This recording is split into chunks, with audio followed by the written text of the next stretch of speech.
Chers auditeurs, Shalom Uvracha.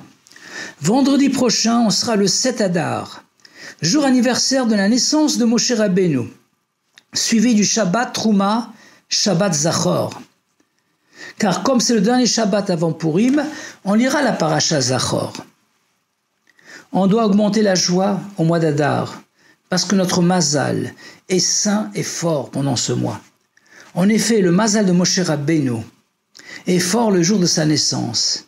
Et étant donné la grandeur de Moshe Rabbeinu, son Mazal rayonne même tout le mois d'Adar. Or, Moshe Rabbeinu et Israël ne font qu'un.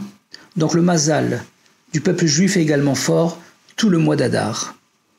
La paracha Trouma commence par le commandement d'Aber el ben Israël, Veikru li Trouma. Parle aux enfants d'Israël et ils prendront moi un prélèvement.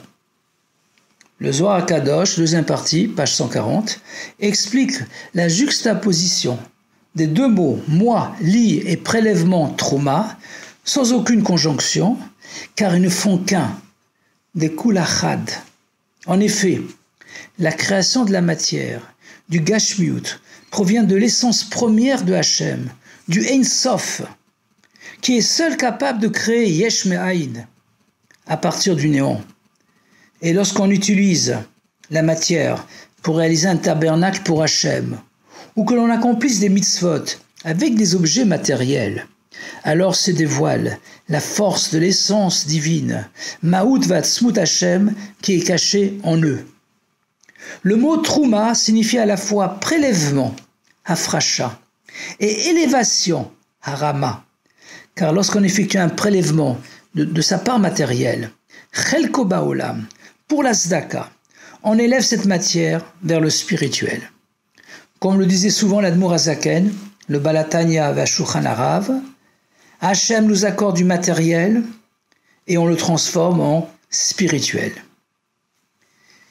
Il y avait en tout 15 prélèvements pour le Mishkan, en commençant par Zahav, Chesef und Choshet, l'or, l'argent et le cuivre, pour réaliser Vasul et Mikdash, Veshachanti betocham, et ils me feront un sanctuaire, et je résiderai au milieu d'eux. Shmot, chapitre 28, verset 8. Il est dit, Veshachanti betocham, je résiderai en eux, et pas betocho, en lui, c'est-à-dire dans le sanctuaire. Car chaque juif, par l'essence de sa neshama, de son âme, et indépendamment de son niveau spirituel et de son niveau d'accomplissement des mitzvot, peut et doit participer à faire de ce monde un sanctuaire pour Hachem. Et c'est pourquoi on commence par l'or, avant l'argent et le cuivre, alors que les bénis Israël avaient plus d'argent et de cuivre que d'or, et que le Mishkan, le tabernacle, avait plus besoin d'argent et de cuivre que d'or. On nous enseigne que chaque juif est capable de donner de l'or, car il est en puissance comparé à l'or, c'est-à-dire riche, spirituellement et matériellement. Et le Rebbe rajoute qu'on doit même aspirer à l'être. L'or, qui a la couleur jaune d'une flamme, représente le Baal Tshuva. Le juif qui se ressource à la Torah et aux mitzvot, en s'enflammant, et on sait qu'en présence d'un Baal Tshuva, même les tzadikim parfaits ne peuvent se tenir debout. L'argent, qui a une couleur blanche, représente le tzadik qui aspire constamment à s'unir à Hachem. Le sens étymologique du mot kesef est aspirer, désirer. Le cuivre, qui a moins de valeur que l'or et l'argent, représente celui qui est provisoirement rachat, sous l'emprise du nachash, du serpent.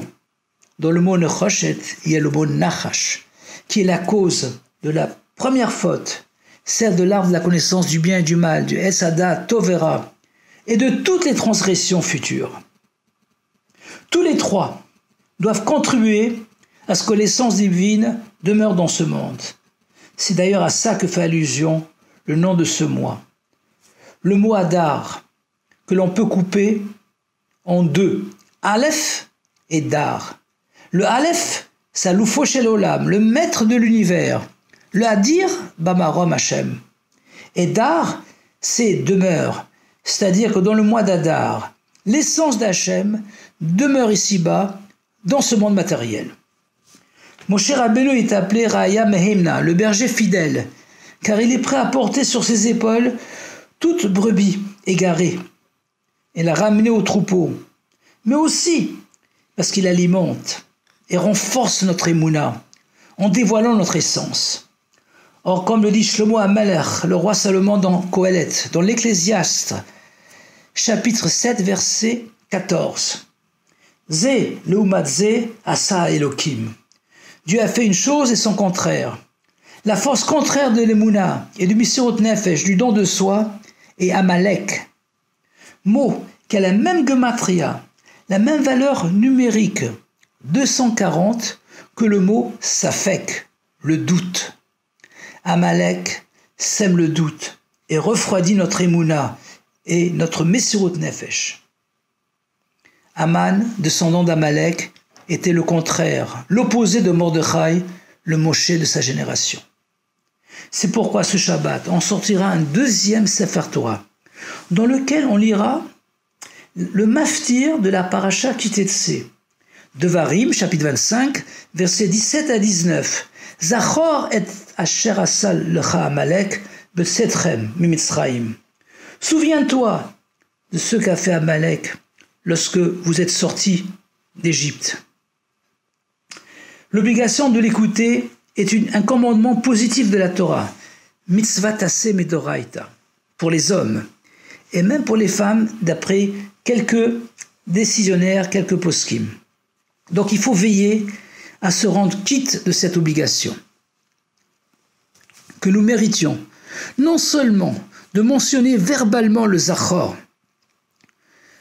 le souvenir, et le lotishkar, de ne pas oublier dans notre cœur tout le mal que nous a fait Amalek à travers les générations, mais que se réalise concrètement.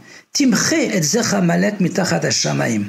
Tu effaceras le souvenir d'Amalek de dessous les cieux, comme on a effacé Aman et ses 10 fils, avec le dévoilement du Rabbi Melech HaMashiach Miyad Bamash, Yechi Adoneinu Moreinu Verabbeinu Melech HaMashiach Leolam Vaed, Shabbat Shalom, à Gute Shabbos, et à bientôt dans le 3e Beit HaMikdash.